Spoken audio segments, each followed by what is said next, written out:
Nongeye kuba ikaze inshuti bakuzi ba Pilot News TV aho muherereye ku isi hose mbifuriza amahoro imigisha no guhamuka ronka mu byo mukora byose nk'ibisanzwe nkomeje kubagezaho amakuru atandukanye. Tugiye kubagezaho rero amakuru y'ubutasi nk'uko tuyakesha ikinyamakuru Africa Intelligence gikunze gushyira hanze cyangwa gutohoza amakuru atandukanye mu bisirikare bigiye bitandukanye by'umwihariko muri Afrika, aho bagenda bavuga amakuru atandukanye abataragiye agaragara cyangwa ajya hanze. Ubu tugiye garuka rero ku makuru y'ubutasi. Ni amakuru akomeye cyane mu ngabo za Repubulika Iharanira Demokarasi ya Kongo agiye hanze ku mugambi mubisha wa Perezida Felix Antoine Tshisekedi Chilombo akomeje gupanga nyuma yaho akomeje kugaragaza intege nke mu biganiro yaba ibya Washington ndetse n'ibya Doha, aho akomeje kugaragaza ko adashaka ko ibiganiro biba bigiye n'amasezerano arimo abona ko yamushyirishamo ndetse n'abagize guverinoma cyangwa abandi bose bari hafi y'ubutegetsi bwa Tshisekedi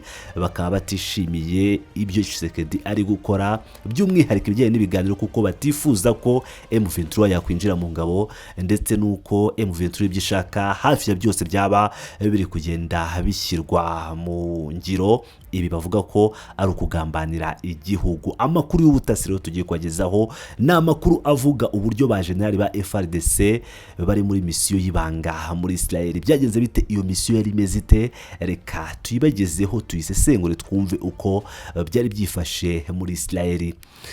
Nukuvuga ngo kuri bimeze itsinda ry'abasirikari bakuru bo mu ngabo za Repubulika Iharanira Demokarasi ya Kongo FRDC mu mpera z'ukwezi gushize ryagiye uruzinduko rwa rwihishwa i Tel Aviv muri Sahel rwe rugamije kugura intwaro n'ibikoresho bya gisirikare. N'uruzinduko intumwa za Kongo zari zigiye kuganiramo n'abahagarariye sosiyete icuruza ibikoresho bya gisirikare yo muri Israel ya Elbit Systems niko yitwa. Amakuru avuga ko kuri ubu impande zombi ziri mu biganiro by'ibanga bishobora gusiga Kinshasa iguza intwaro z'abanya-Israel. Mu ntumwa za Kongo Kinshasa amakuru avuga ko ziherutse i Tel Aviv harimo umugaba mukuru w'ingabo za kiriya gihugu Lieutenant General Jules Banza Mwirambwe wari kumwe na ba General Bernard Kaliba Tati na Emmanuel Kaputa Kasenga. Undi ni Kahumbu Mundungu Bula uzwi nka Kawo usanzwe ari umujyanama wihariye wa Perezida Felix Antoine Tshisekedi Chilombo, ari nawe ukunze kugaragara cyane mu madosiye ya gisirikare. Africa Intelligence dukesha inkuru ivuga ko uruzinduko rw'abari abagabo uko ari bane rwe rugamije kuganira ku bijyanye n'uko Kinshasa yagirana amasezerano manini na Elbit Systems arebana no kugura ibisasu bya mortier bya 70mm cyangwa 120mm, system zirasa drones zishyirwa ku modoka ndetse n'ibikoresho bya radio n'iby'itumanaho.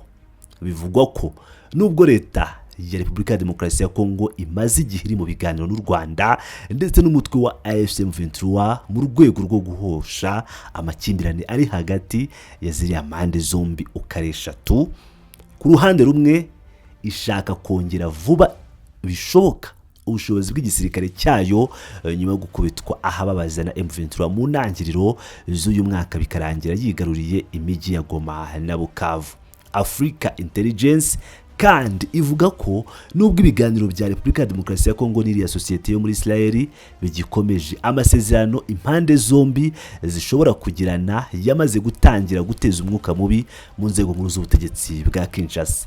Impamvu ngo nuko Kinshasa bakeka ko Elbit Systems iri mu nganda zikora ibikoresho bya gisirikare zikomeye muri Israel, yaba yarigeze kugurisha ingabo z'u Rwanda ibisasu bya mortier bya 120mm nyine ibyo twavuze haruguru Kinshasa ishaka kugura. Uru rwikeko rero rukaba rwaratijwe umurindi na raporo y'impuguke za Loni kuri Repubulika ya Demokarasi ya Kongo yo muri Kamena 2024 yavugaga ko hari isano iri hagati y'ibikoresho bikorwa na Elbit n'ibikoreshwa na RDF ndetse na M23 mu mirwano uyu mutwe urwaniramo na FRDC mu burasirazuba bwa Repubulika ya Demokarasi ya Kongo.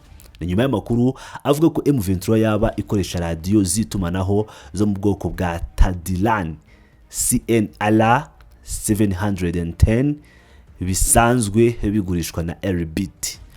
ngira ngo rero murabyumvira neza ukuntu gahunda zifashe no kuvuga ngo leta y'Kinshasa yamaje gupanga umupango mugari wo kuba yajya muri Israel kuzanayo ibikoresho bihambaye bya gisirikare mu gihe ibiganiro bya Doha ndetse n'ibya Washington bikomeje, ndetse muri ibyo biganiro igikomeza kugarukamo cyangwa igikomezwa kuba cyavugwaho na gahenge ndetse no guhagarika imirwano, ariko nk'uko bigaragara leta y'Kinshasa nta mugambi ifite wo kuba yahagarika imirwano. Nyuma rero y'ayo makuru y'ubutasi, reka tugaruke n'ubundi ku ngabo za Repubulika Iharanira Demokarasi ya Kongo zahungiye muri Uganda, aho Uganda yazishyikirije Repubulika Demokarasi ya Kongo.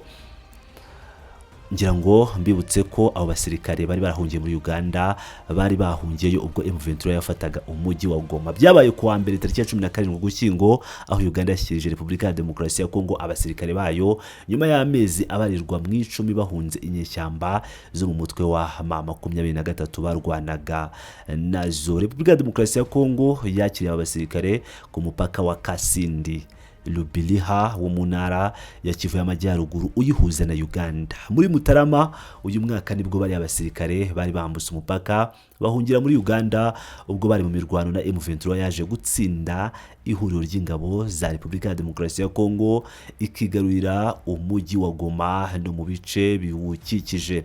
Umuhango wo kubasubiza Repubulika ya Demokarasi ya Kongo witabiriwe n'abayobozi batandukanye bo mu nzego zishinzwe abinjira n'abasohoka, haba ku ruhande rwa Kongo na Uganda, cyo kimwe n'abasirikare bakuru barimo guverineri wa gisirikare wa Kivu y'Amajyaruguru General Evariste Somo, General Mugisa Joseph ushinzwe ibikorwa bya gisirikare bizwi nka Operation Sokola Grand Nord, na Major General Stephen Mugerwa wa UPDF usanzwe ari umuyobozi w'ibikorwa bya gisirikare bizwi nka Operation Shuja bimaze igihe bihuza Uganda na Repubulika Iharanira Demokarasi ya Kongo. General Somo yashimiye Uganda kukuba yaritaye kuri baya basirikare. Usibye abasirikare ba Kongo bari barahungiye muri Uganda ubwo Goma yafatwaga, iki gihugu kinafite mu Rwanda abasirikare babarirwa mu 131 bamaze amezi 10 baba mu murenge wa Rugerero w'akarere ka Rubavu nyuma yo kubona basumbirijwe na M23 bagahitamo gukiza amagara yabo.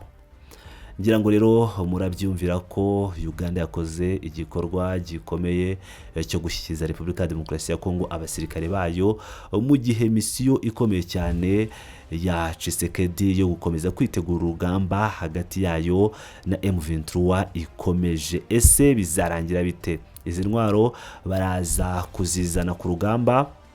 Amakuru yose turakomeza kugenda tuyabakurikiranira 5 kuri 5. Mukomeze mubane natwe, ni Pilot News TV nk'ibisanzwe, aho mugezaho amakuru menshi agiye atandukanye, yaba ku rugamba, yaba ama operations akomeje kwa murasazo wa Repubulika ya Demokarasi ya Kongo, ndetse n'andi makuru menshi agiye atandukanye avugwa mu karere k'ibiyaga bigari no ku isi muri rusange. Ndabakunda cyane, muri abagaciro.